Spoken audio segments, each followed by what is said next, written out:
Episode 180. The pretty woman only then realized that with her chi condensation layer 5 cultivation, she couldn't discern Han Li's depth at all. Her mouth fell open as she stared at him with a hint of fear. But Han Li turned to the woman and asked her, his voice low and steady. Miss, could you recount what happened? I need to understand the full story. I know this is the perfect time to extend a favor, but I need to figure out the enemy's numbers and strength first. Otherwise, I'll end up getting myself killed instead of saving anyone. The pretty woman, flustered by Han Li's question, recounted the whole story again. The young lady the girl spoke of had run out of the fine tea leaves she used for brewing spirit tea a couple of days ago, so, following her usual habit, she set out for nearby Biyun Mountain to gather more. But on that mountain they ran into a group of male cultivators, all at the chi condensation stage. Seeing so many cultivators appear, the mistress and her maid sensed something was off and decided to head back down the mountain immediately. But to their surprise, one of those cultivators had seen her setting up an array before and recognized her as an array master. He immediately told his companions, and the group's intentions turned foul. They decided to capture her alive and force her to teach them the secrets of her arrays. Fortunately, the young lady was quick-witted. Before they could make a move, she grabbed her maid and fled the mountain, retracing their steps. But halfway through their escape, she realized these people were still in hot pursuit and closing in fast. At this rate, they would surely be caught and captured alive.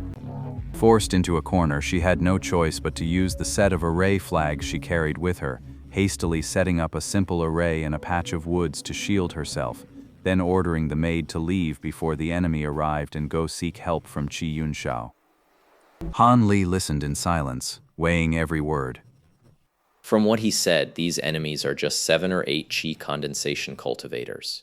Nothing to worry about, really. This is a debt I must repay. Miss, point the way. We're leaving now. With that, Han Li flicked his sleeve, and a small white boat grew from nothing before his eyes, all under Qi Yunxiao's grateful gaze. Everyone, get on.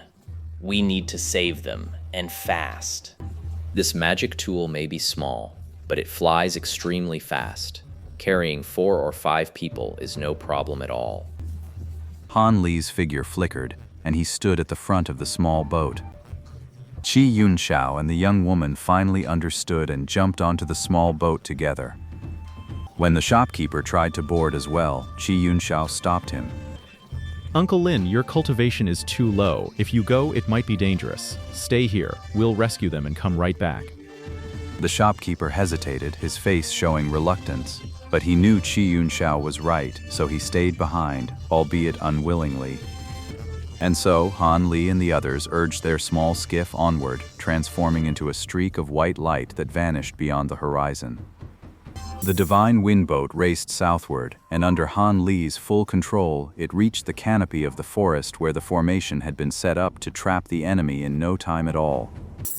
At that moment, on one side of the forest, the 7 or 8 cultivators had yet to leave. They were relentlessly commanding various magic tools in a fierce assault, and the thin layer of azure light shielding the woods was on the verge of being dangerously weakened. Qi Yunxiao's eyes went red, and he was about to jump down immediately, but Han Li grabbed him firmly. Hey, don't rush. These people are clearly from cultivation families. Now that they know this young lady is an array master, even if we drive them off this time, they won't give up so easily. How about I just clean them all up for you, once and for all? The moment Qi Yunxiao heard these people might keep pestering them later, his irritation got the better of him and he found himself nodding. Han Li smiled faintly at this. He glanced down at the unsuspecting cultivators below, a cold glint flashing in his eyes. Then, with a sudden flick of both hands, 2 streaks of black light and 6 beams of golden light shot forth. In the blink of an eye, they were upon the cultivators. As the light gently swept around them under their terrified gazes, the group collapsed to the ground one after another, instantly slain in a single stroke. Han Li and the maidservants stared in shock. They knew Qi condensation cultivators were no match for Foundation establishment cultivators, but they never imagined Han Li could dispatch them so effortlessly. After all, the highest among them had already reached the 11th or 12th layer of the basic cultivation technique, while Qi Xiaoyun himself was only at the 9th. But Han Li paid no mind to their reverent expressions, descending on his flying tool. Before the divine wind boat had even fully touched down, Qi Yunshou could no longer contain himself. He leaped out in a rush and hurriedly charged into the woods. Yinner, are you all right? All the enemies are wiped out. You can come out now. Han Li watched Qi Yunshou disappear into the woods and couldn't help but shake his head with a faint smile. Seeing Qi Yunshou so beside himself, Han Li could tell this woman was no mere friend to him. This was a bitter, one-sided love. Why else would he be this worked up? The maidservant hurried after her as well. After waiting leisurely by the forest for a while, Han Li watched as Qi Yunshou and the pretty maid escorted a blue-clad woman out of the woods, all of them beaming as they approached him. Han Li unabashedly studied the blue-clad woman as she approached. She was of average height, with a delicate nose and eyes as clear as water. After exchanging a glance with Han Li, she offered a faint smile.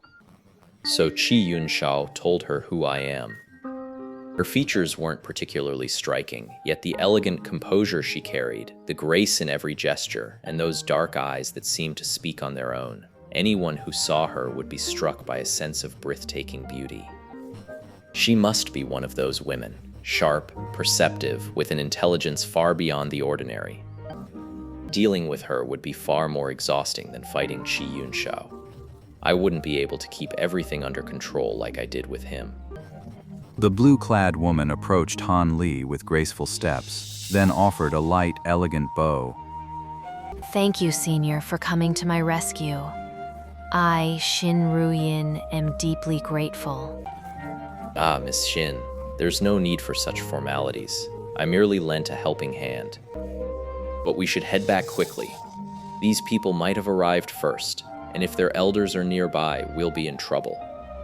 Right, Yinner, we need to get out of here now. It's way too dangerous. From the moment Qi Yunshao first laid eyes on Xin Ruyin, his gaze never left her lovely face. Now he was calling her so intimately that even Han Li found it a bit cringeworthy. A faint blush crept across Xin Ruyin's cheeks, two rosy patches blooming. She shot Qi Xiaoyun a slightly annoyed glance, then hesitated before finally agreeing with a soft murmur. Fine, let's go now. It's just these bodies. Xin Ruyin glanced at the corpses, as if she wanted to say something more. Easy enough. Just burn them right here. Han Li clenched his right hand, and a fireball the size of a large bowl shot forth, instantly reducing the corpses to ash, leaving only a storage pouch on the ground. Han Li's practiced corpse disposal made the woman's expression flicker and a chill run down her spine. But she was no ordinary weak woman. She quickly regained her nonchalant expression and struck up a conversation with Qi Yunshao. At that moment, Han Li turned and fixed his gaze on the pretty maid standing to the side. These storage pouches are of no use to me. If you don't mind, miss, help yourself. No point leaving traces behind. Senior, you're really giving these to me? When she saw Han Li chuckle softly and give a definite nod, she was at his side in an instant, then bounded over joyfully and picked up the storage pouches one by one. For her, this was a godsend, a gift from the heavens. Xin Ruyin was taken aback at the sight, but quickly composed herself, exchanged a polite word with Han Li, and boarded the floating skiff alongside Qi Yunshao. Once the pretty maid excitedly boarded the magic tool, clutching a pile of storage pouches, Han Li flickered and stepped onto a small boat. Then, spiritual power flowed from his feet, and he soared into the sky. On the way back, Xin Ruyin suggested inviting Han Li and Qi Yunshao to her place so she could formally thank them for saving her life. Qi Yunshao, upon hearing he'd have a chance to get close to the woman he'd pined for so long, How could he possibly say no? He immediately agreed without a moment's hesitation. Han Li likewise saw this as a good opportunity to propose repairing the teleportation array, so he raised no objection. Han Li turned the small boat slightly, and it sped off toward the northwest. Several hours later, guided by Xin Ruyin, Han Li descended upon an unremarkable little hill. Aside from a faint mist clinging to its slopes, this mountain was as ordinary as any other nameless hill in the world. Han Li could detect nothing unusual about it, but he knew full well that a master of arrays would never leave his dwelling completely unguarded. More often than not, there would be some formidable array in place. He simply knew too little about arrays to spot any hidden intricacies, but he dared not underestimate them in the slightest.